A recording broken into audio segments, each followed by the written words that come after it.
for a second. So in creating this program, I've put together sort of a general agenda. I know I see some familiar faces on here who are going to help with advocacy, who've probably done advocacy before. And then, of course, there are new constituents who have not done advocacy.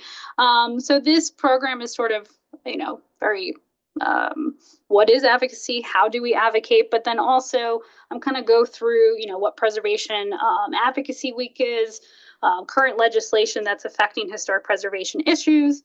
So, right, the Historic Preservation Fund, historic tax credit, along with other program and museum cuts, which might not be familiar to many. And then again, we'll kind of wrap it up with advocacy how-tos, and then a Q&A.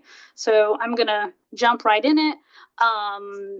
If you need to stop me at any time, please do. You can unmute yourself. It's a small group, so we can also use this as a working session.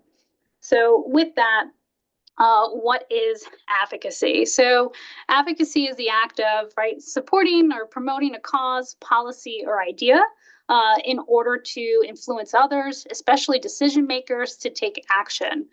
It involves speaking up, raising awareness, and pushing for changes in laws, practices, or social attitudes. Advocates might use various methods like lobbying, public speaking, media campaigns, or legal action to advance their cause.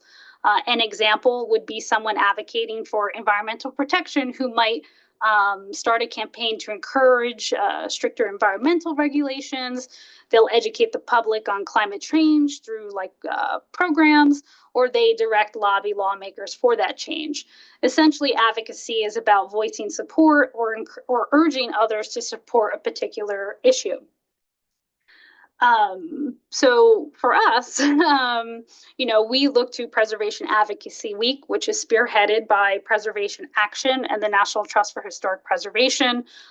It's really, we're advocating all year round. This is my third year, being the coordinator for New Jersey through Preservation New Jersey. So really, this 1 week we'll look at is an opportunity to unite with other states and like-minded individuals to advocate for our programs and policies that help preserve, our resources. During this week, they tend to feature new advocacy sessions. There's policy briefings. There's network receptions, tours, and of course, why most of us are here, are in-person Hill visits, which provide the opportunity for us to meet with members of Congress or their staff in hopes to have conversations to change policy. Historic preservation coming into this new year is facing several challenges and opportunities.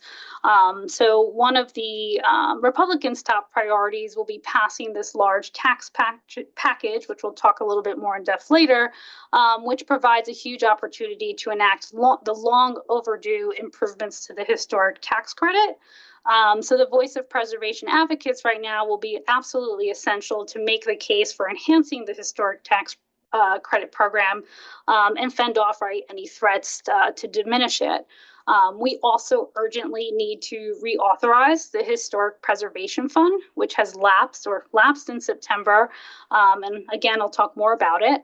And we'll need to continue to advocate for much needed funding for that program and other programs that affect historic sites, museums, and historical societies. So for Advocacy Week this year, PNJ has coordinated 9 Hill meetings. We anticipate 4 more by the time all the scheduling is done. We're going to host these meetings virtually, and our job doesn't stop during this week. We will continue to have meetings. We'll continue to make follow-ups, try to bring our members of Congress out to events, and at least help them support projects within their districts.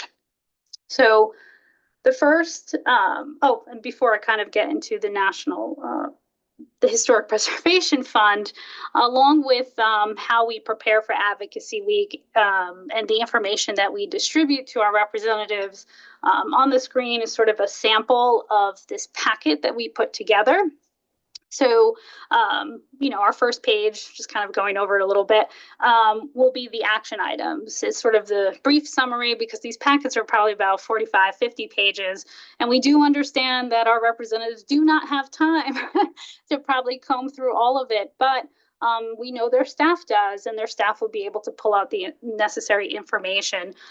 So we kind of do a brief in the front, what the action items are, and then with the help and support of the New Jersey Historic Trust and the State Historic Preservation Office, they provide information on each district, what projects have been funded, and just real hard data of what the past year has looked like for preservation in New Jersey. So that's all included, and each member will get packets that reference their district. Our senators kind of get all of the information. So that's just sharing for how we approach this when we go into the new year. Now, some of you might know all of this information, so please bear in mind this is also to be a primer. So I'm going to talk a little bit about what the Historic Preservation Fund is, and sort of how it was established, and then kind of get into the issues that we're facing. So the National Historic Preservation Program, as we know it today, was created by the National Historic Preservation Act of 1966. The act was enacted to coordinate federal and state efforts to preserve historic properties and cultural resources nationwide, to encourage private agencies and individuals undertaking preservation by private means, and to assist state and local governments, in addition to supporting the National Trust and allowing the National Trust to expand and accelerate their historic preservation programs and activities. The Act also established the National Register of Historic Places, which recognizes and designates historic properties of national, state, and local significance. It established the Advisory Council on Historic Preservation, which becomes independent in 1976. So broadly speaking, the term the National Historic Preservation Program is generally understood to refer to the array of functions that's distributed among all these numerous agencies and entities at various levels of government, including the private sector. It includes the partnerships that we have between the National Park Service, the National Trust, the State Historic Preservation Office, the Tribal Historic Preservation Office, as well as the work at the community level through the Certified Local Government Program. So how is a majority of this work funded, or this network is funded? So the federal government funds a portion of all of these core related activities, SHPOs, CLGs, the tribal HPOs, through the annual grants from the Historic Preservation Fund. So Congress establishes this fund, Historic Preservation Fund, in 1976. It was then modeled after the Land and Water Conservation Fund. So essentially, the Historic Preservation Fund is a trust fund. So it's a mechanism of separate accounting within the U.S. Treasury that's actually funded by outer continental shelf oil and gas revenues, which is authorized at about $150 million annually. It was created to be a source of federal grant funds to encourage non-federal investment in historic preservation. This program, or this fund, is administered by the National Park Service, and the monies are dispersed as grants and aid to the SHPOs, to the tribal HPOs, and and any agency that has formerly assumed a state historic preservation office responsibility. And then of these funds, at least 10% of each state's allocation must be subgranted to CLGs. Other popular programs you might know, the Save America's Treasure program has been generally funded through the HPF. So what are the issues? P&J has actually been advocating, and this has been a topic of conversation since 2022. And currently in the government, we're operating, or this fund is operating under a continuing resolution that was passed in December and runs through March 14th. So that's the deadline. So negotiations in Congress have been ongoing as lawmakers attempt to sort of finish negotiations on various funding levels and work out differences. So, for example,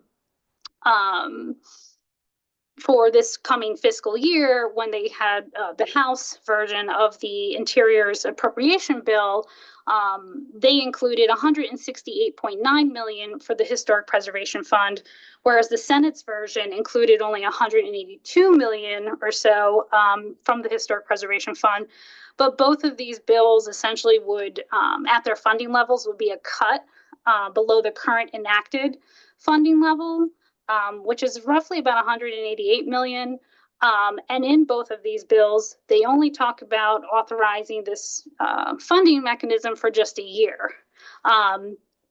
So with the March 14th date, deadline like quickly approaching, lawmakers are, increasingly likely to pursue another continuing resolution, which just kind of keeps us at a maintained, level of funding. And, we want to hope that at least, even if it's a continued resolution for another few months, at least maybe they can extend it to the end of the fiscal year to give us more time for them to consider our request.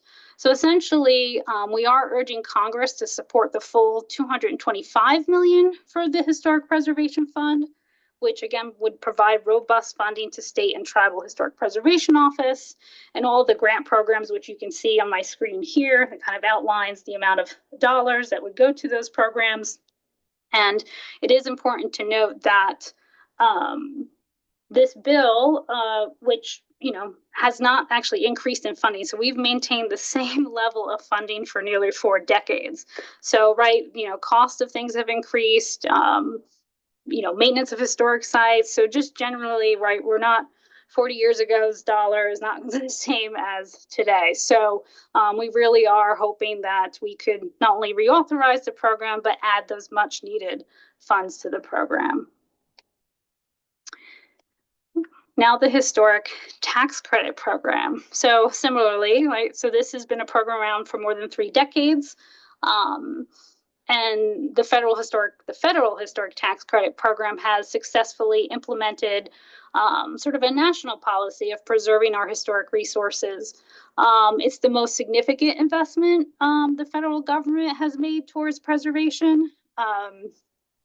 In addition to preserving historic buildings, right, we can look at the historic tax credit as a way to revitalize communities. It spurs economic growth, which mathematically and through annual reports, they've noted that it returns more to the Treasury than it costs, about $1.20 in tax revenue for every dollar that's invested. So this program has become a critical for communities that have historic preservation.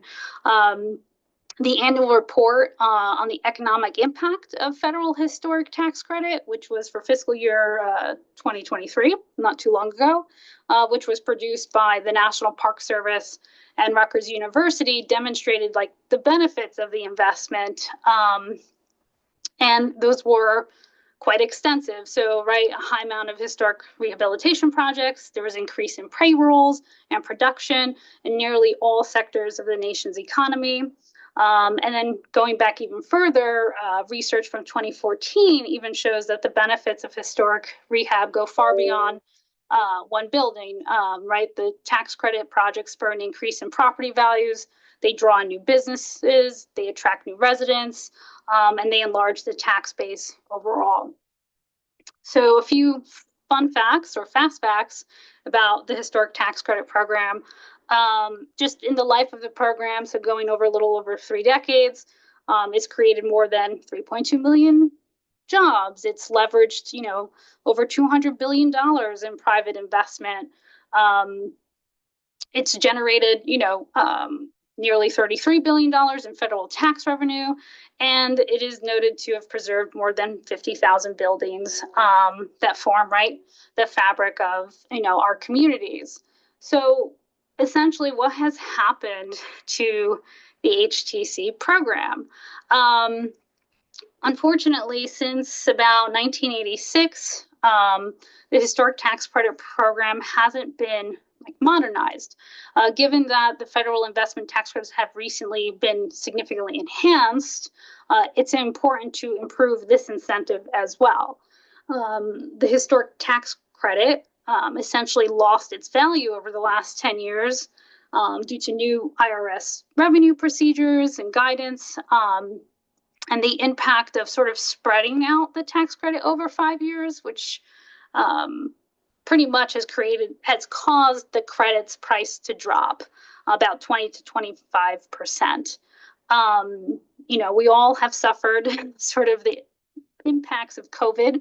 So, right, we have a skyrocketing cost of materials, labor, rising interest rates. So all of those have kind of contributed to the financial challenges with these projects. And entering the post-COVID era, the number of projects even utilizing the historic tax credit have continued to decline. So we start seeing this in 2021 to 2023 range, as compared to, 2019, a year before COVID hit. In addition, about half of the historic tax credit projects each year were less than $1 million. And these projects have been abundant in like small towns or rural communities. So, if we propose and we get, we encourage like the amendments to the historic tax credit program, it really would help preserve more sites, in our state as well. It'll help revitalize larger cities, and it'll continue to support smaller Main Street communities. So essentially, what will the amendments do to the historic tax credit program? So one, it would increase the credit from 20 to 30% for all projects for at least 5 years.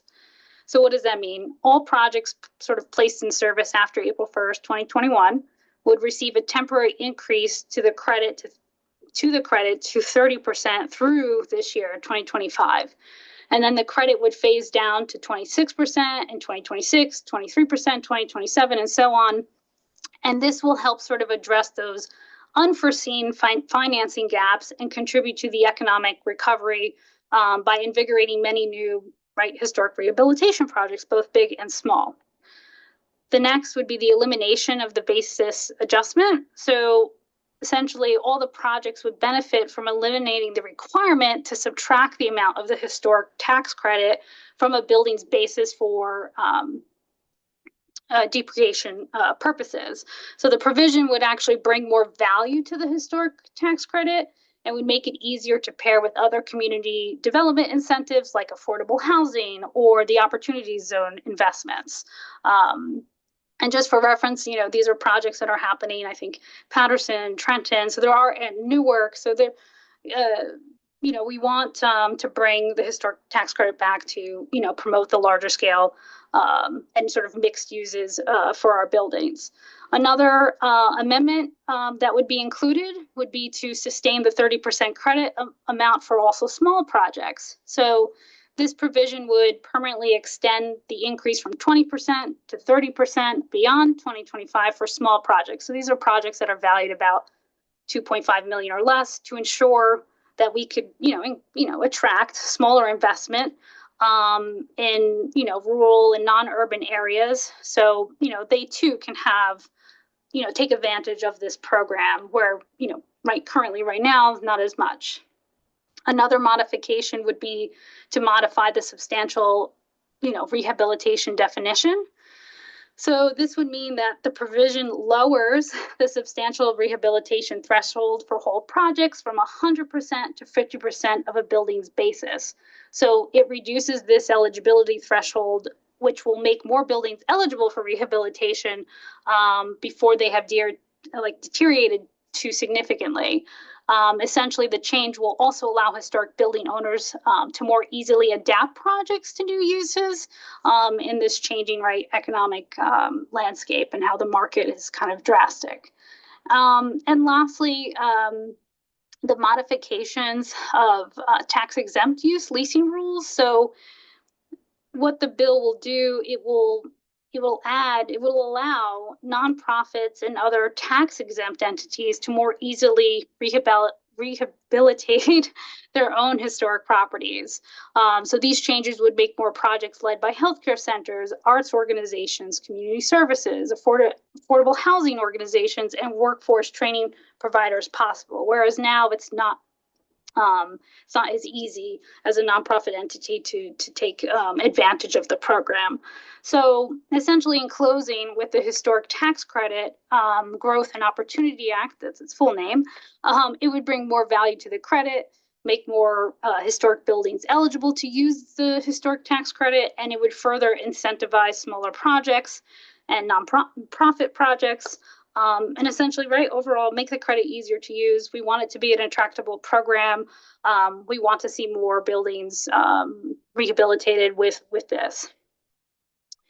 Now, outside of historic preservation, which, we're throwing this in because conveniently, Museum Advocacy Week is the week before Preservation Advocacy Week. And as many of you know, in the current climate, there are a lot of proposals and, kind of back and forth on freezing of federal funds. So when looking at these bills or these proposals that have come to the House and to the Senate, or through the House and Senate, we have to be reminded that they too will impact sort of those who use our historic buildings. So that, historic site, which might be, run by a nonprofit or run by a municipality or a unit of local government, program funding is just as critical and crucial as capital funding. So we are encouraged, or, through PNJ, to also advocate for. Oh boy. We are also, sorry, I lost my train of thought. We want to advocate for program expenses as well, and we don't want the federal government to reduce funding from very key agencies that do support New Jersey historic organizations and groups. So, for example, if anyone has heard of the Institute of Museum and Library Services, right now there is a bill on the floor that would cut their funding. So they're about $55 million a year in funding that they receive, which, like the Historic Preservation Fund, gets granted out to museums, libraries, nonprofits, education institutions, historic sites, historic societies that help with collections, that help with research, that help with programs. I've personally, in my other line of work with the County of Passaic, have received grants this way. I know a lot of other constituents who have. So we want to express the concerns about the potential sort of indiscriminate, not only staffing cuts, but full budget cuts. So they want to go from a $55 million budget down to a $20 million budget, which would pretty much cut the program and the role of IMLS like in half.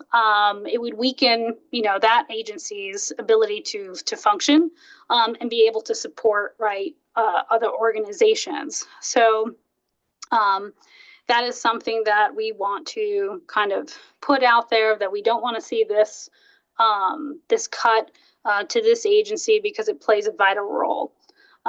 Additionally, which helps, again, all the organizations that I've said, including municipalities, local government units. It helps with research for National Register nominations. It helps with, tying in arts funding to do art projects at historic sites. There is now, concern about budget cuts with the National Endowment, both for the humanities and the National Endowment for the Arts, which right now each receive $209 million each fiscal year. And I think that's their current budget.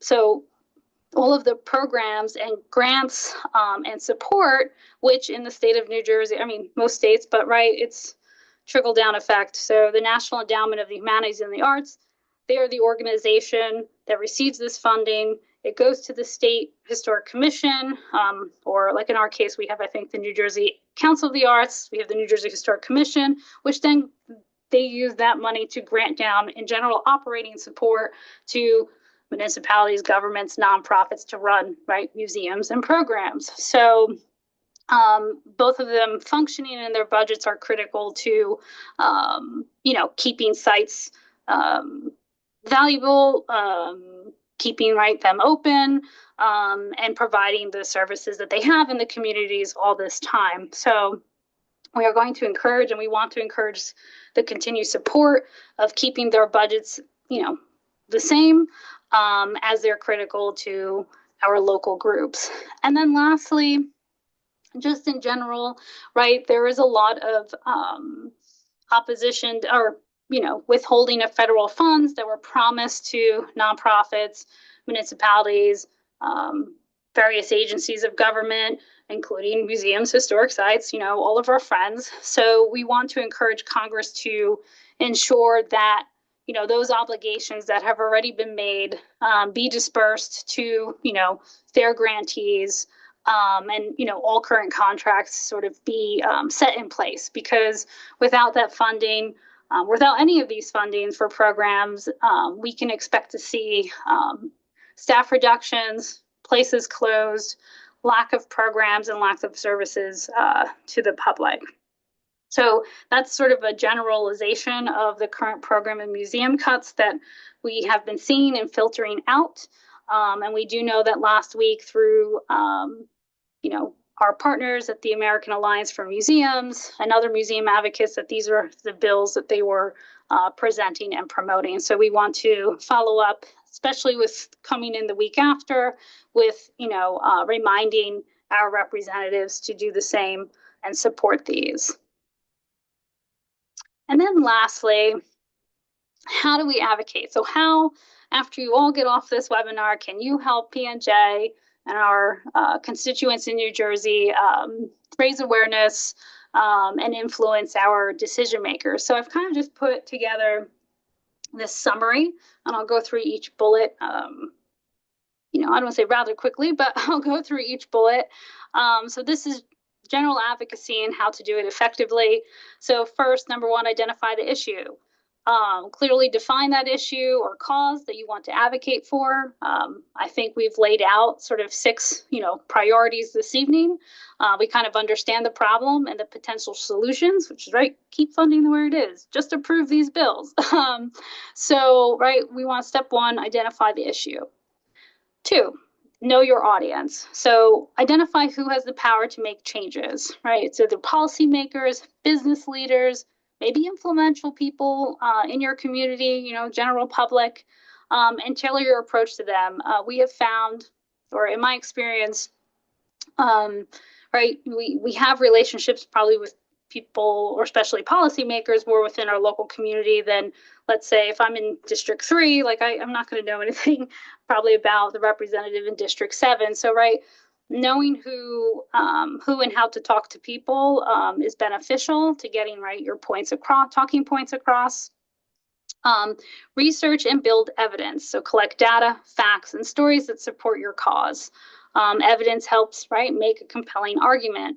And I think, as I showed previously with the packet that we prepared, we're trying to make a compelling argument. We're showing proof, hard data of what's going on in each district and how this funding supports all of those projects and organizations. So, that's how we're making our compelling argument. Also, in terms of research, when meeting, and again, this applies, I should have started with, this applies to local government as well, state government. Right now, we're kind of very focused on the federal government and sort of the strategies there, but this can help with, encouraging, how money is budgeted in your local community for historic sites and preservation, how it's also being distributed at the state level. So in doing research, the other thing I'd like to add, and what we do each year as well, is we kind of look at that representative and what are the core things that they promote currently. Are they more environmental policy focused? Because in that way, well, hey, I can turn preservation, well, it's sustainable and it, ties into environmental policy, right? So we try to see who, what they support, what they're, passionate about, and that will help you curtail your argument as well. So develop a strategy. Next step, plan your advocacy efforts.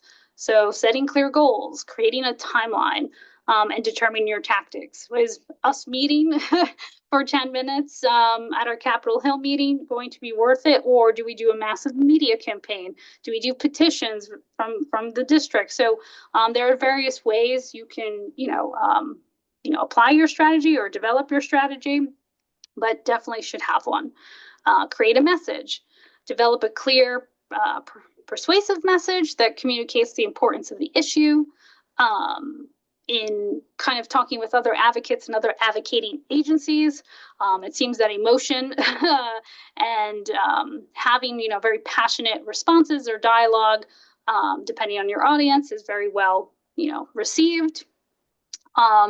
Another, engage the public. So raise awareness through outreach, such as social media.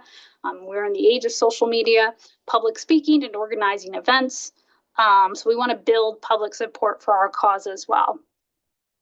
Then, of course, what we've been talking about most of the evening, lobbying our decision makers. We need to reach out directly to all those who are in power, whether it's through meetings, letters, public testimonies. Show up to a town hall meeting, show up to your local council meeting, show up to that planning board meeting where that project that you don't want, the 50-unit housing, right next to the 18th century house, right? So you have to be active, you have to be engaged, and kind of engaging the public and lobby decision makers are sort of go hand in hand.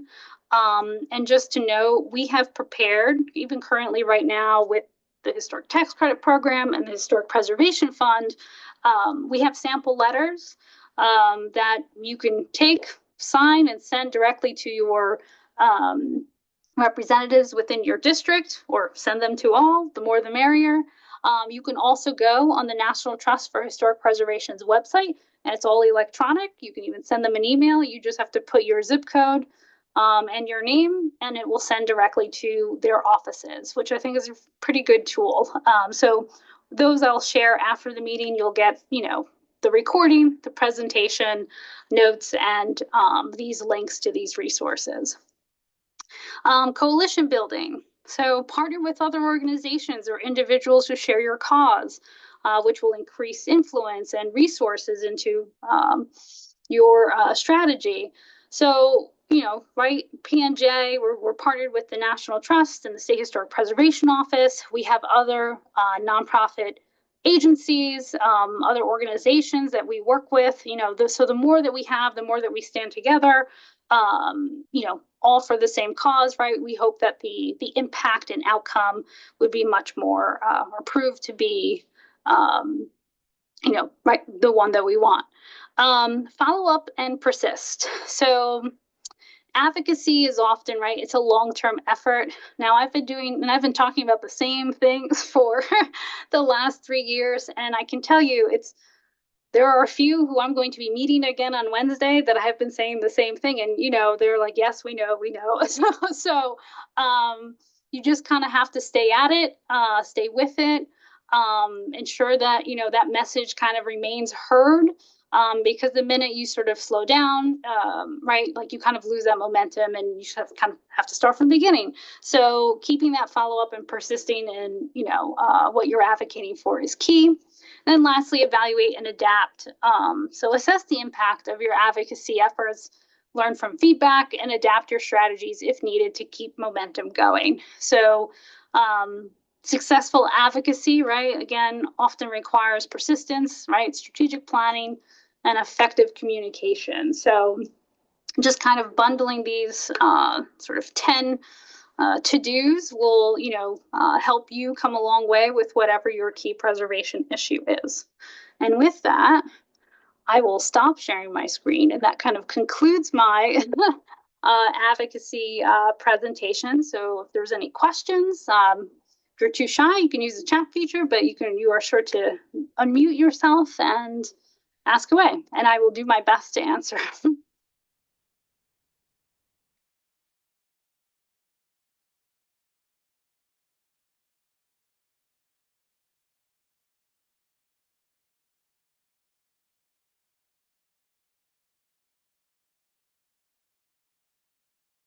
All right. If there are no questions, I will stay on a little bit longer. But I will send all of these resources following this presentation. And of course, if you have any questions, concerns, or you want help advocating in your community, of course, do not hesitate to reach out to PNJ. So thank you, everybody. Thank you, Kelly. You're welcome. Thanks, Kelly. Sure.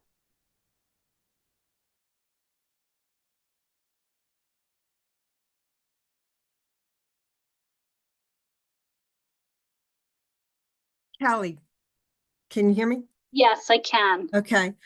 I got a little bit confused with when you were talking about the tax credits. Sure. Who gets the tax credit? So the tax credit goes to, well, it depends on who applies for the tax credit. It could be the developer, it could be the owner of the property. Oh, okay. All right. So if you're getting work done on a historic piece of property, the ones doing that would get the tax credit. Correct. Oh, okay. Yeah, you were talking so fast and that I'm so sorry. It's a that lot part. of information, but I can send you like my notes. So when I send you the packet, so everyone will get the full packet, like Okay. 50 something pages, and there are handouts about, what the tax credit is, how it's applied, the issues. So everything I sort of went over rather quickly will be in that packet. Okay. That's what was confusing. I was trying to figure that out. Okay. Thank you very much. No problem.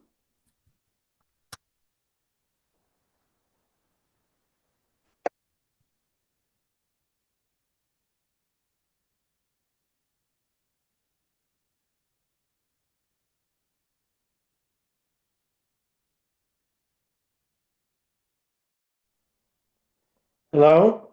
Hi, how are you? Good. I, it's a lot of information to absorb. Thank you very much. But You're welcome. uh, I'm just wondering how to get started if I'm interested in historic preservation in my town. So what would be the first step? It's a great question. I think your first step would be, and I know, Eric, that you've also submitted for our 10 Most nomination about your town. So I think the first step would definitely be meeting with your local, I'm not sure if Oakland has wards, but it would be your local council, men or women, and then, possibly the business and town administrator or business administrator, and then the mayor. I would really start there just to get their feeling and input. Um, and if I don't know if Oakland does it have a historic society. I know it doesn't have a historic commission, but does it have a historic society? Because Yes, it does. yeah, Yeah. so I would also reach out to the historic society as well and kind of talk about, hey, this is the makeup of the town. What are your thoughts on, you know, state and national register listing, or do you know anything about this report and how it lists stuff in a district? You kind of have to do a bit of fact finding, I think, with them first, to then kind of create a plan of how you want to approach, getting more involved in, creating districts or creating a committee, historic preservation committee, because it is about understanding what resources you have, what's been lost, and what sort of the political climate is for, attending to those matters. And then having all three, then you can develop your sort of plan and starting, whether it's an organization or a campaign. Does that make sense? Yeah. I think I've already done a little bit of that so far, but yeah, just trying to get. I guess what you're saying is just get a feeling for uh, where people stand and just kind of creating a network. Is that right? Yes, because that's going to be key. So that's like, I think, number one. And then, once you sort of have that, then, and we're happy, PNJ is happy to help, kind of develop what that plan would be moving forward. All right. Thank you very much. You're welcome, Eric. All right, guys, thank you again so much for joining in. If you have any questions, feel free to reach out. We're going to send loads of information in the next few minutes so that you have. And if you still need further support or going through any of these bills, I'm happy to arrange a Zoom, a call, or meet in person. So thank you all and have a wonderful evening.